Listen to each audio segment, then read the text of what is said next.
Hey Basement Geeks, welcome back to Tracy's Basement, and Halloween is here, so I thought it would be really fun to do another Halloween list. With the big night so close at hand, everybody's probably getting all their horror movies ready, you know, everybody's got the usuals. They've got Halloween on the standby. A lot of people will like to watch Trick or Treat, which is probably the most Halloween-drenched movie I've ever seen in my life. Literally, that movie is nothing but Halloween in absolutely every shot of the movie. Hocus Pocus is probably being played for the 400th time on every TV station this month. Let's face it, when a movie is set around Halloween, they pretty much do everything in their power to let us know it's set on Halloween. They have jack-o'-lanterns everywhere, there's usually trick-or-treaters in the street, or some character is watching a horror movie fest at night and the host of the horror fest says, "Happy Halloween, everybody." You know, they make it pretty obvious that it's set on Halloween. So I thought it would be fun to list a few movies that are really awesome to watch around the Halloween season, but have absolutely nothing actually to do with Halloween. But these are movies we watch every year at the Halloween season anyway. Now these movies, you won't find any mention of Halloween in them anywhere. They really have nothing to do with the holiday, but man, do they soak in the Halloween spirit and really get you in the Halloween mood. There's a very Halloween vibe to them anyway, so I would like to present to you guys 6 movies for Halloween that have nothing to do with Halloween.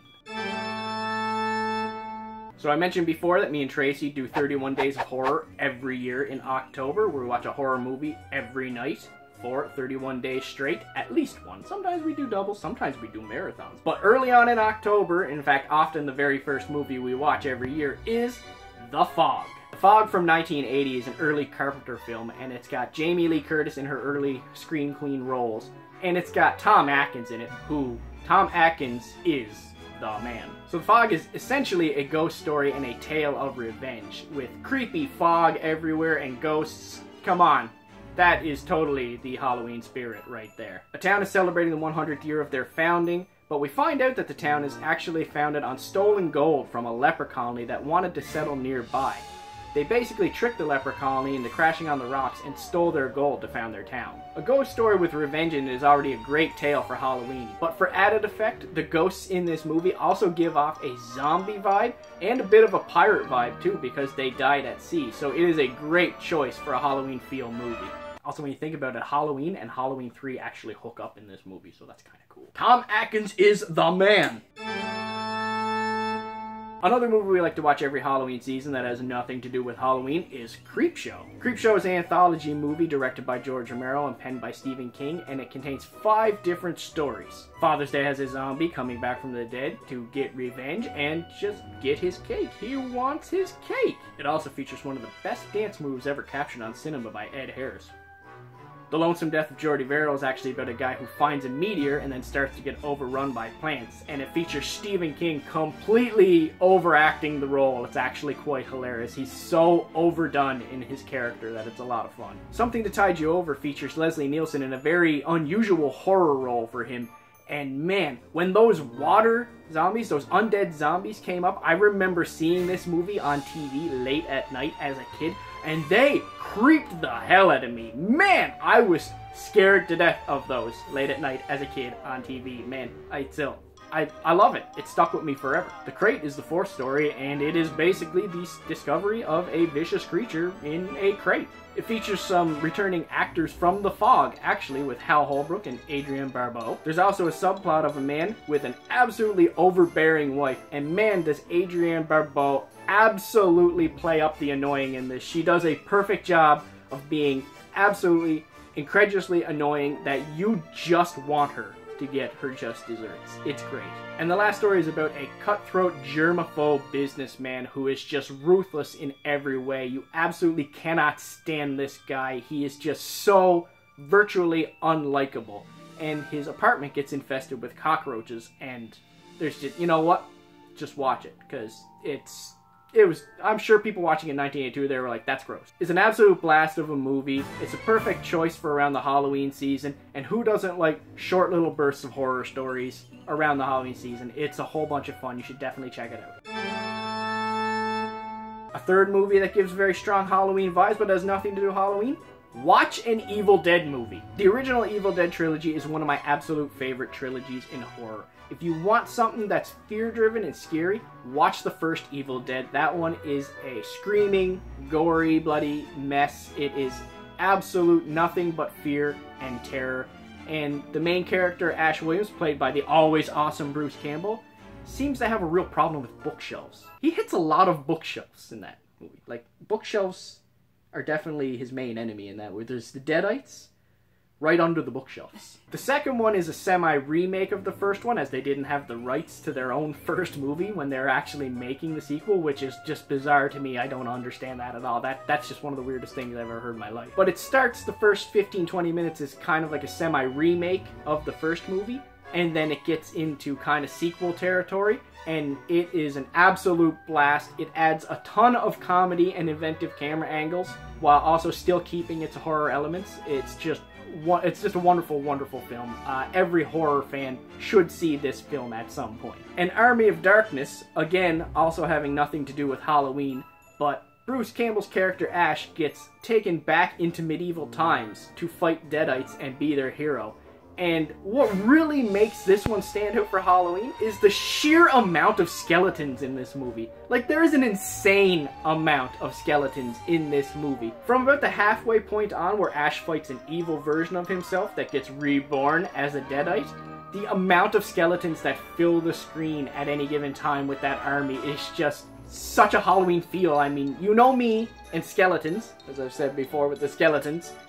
I think skeletons are one of the pivotal things to have displayed for Halloween, and just the amount of skeletons and just fun horror humor in that movie makes it an excellent choice for Halloween. If we only choose one and we don't do the whole trilogy on a night on our 31 Days of Horror, most often we go with Evil Dead 2, as that one is my favorite of the series, where it blends in comedy while also still keeping the horror to a level that still makes it a horror movie, whereas the first one is sheer horror, and the third one is pretty much a flat-out comedy at that point.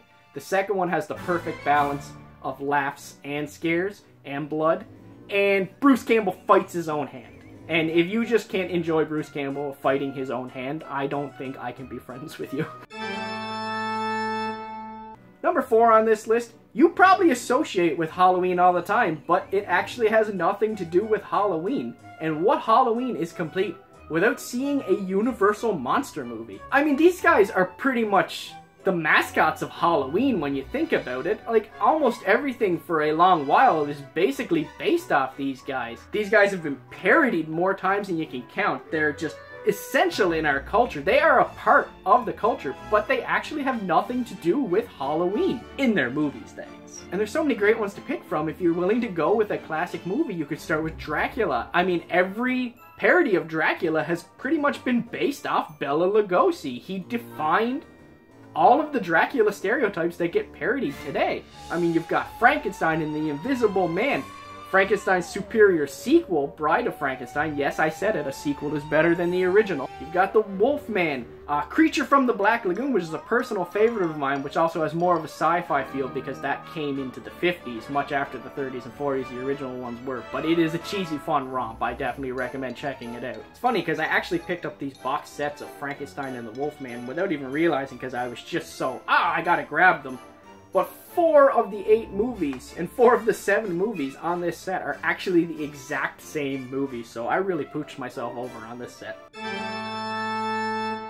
Speaking of Universal monsters and parodies of them, you have to watch The Monster Squad if you have not seen The Monster Squad yet.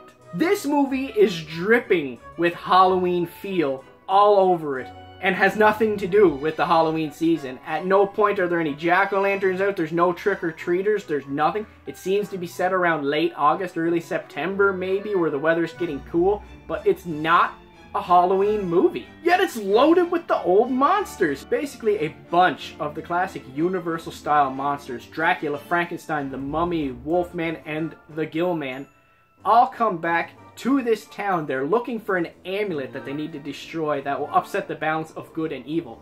And of course, Only a group of savvy monster hunting kids can stop them. Of course there will be kids in this town that have a monster club that study monsters, because how could there not be? That is such an 80s concept for a movie. It's absolutely fantastic. I loved this movie as a kid, and it is a great movie to introduce kids to if you think they're ready for the next level, but it's also one of those movies where, you know, like there's some blood and stuff in it, and some genuine scares and hard points, scary points.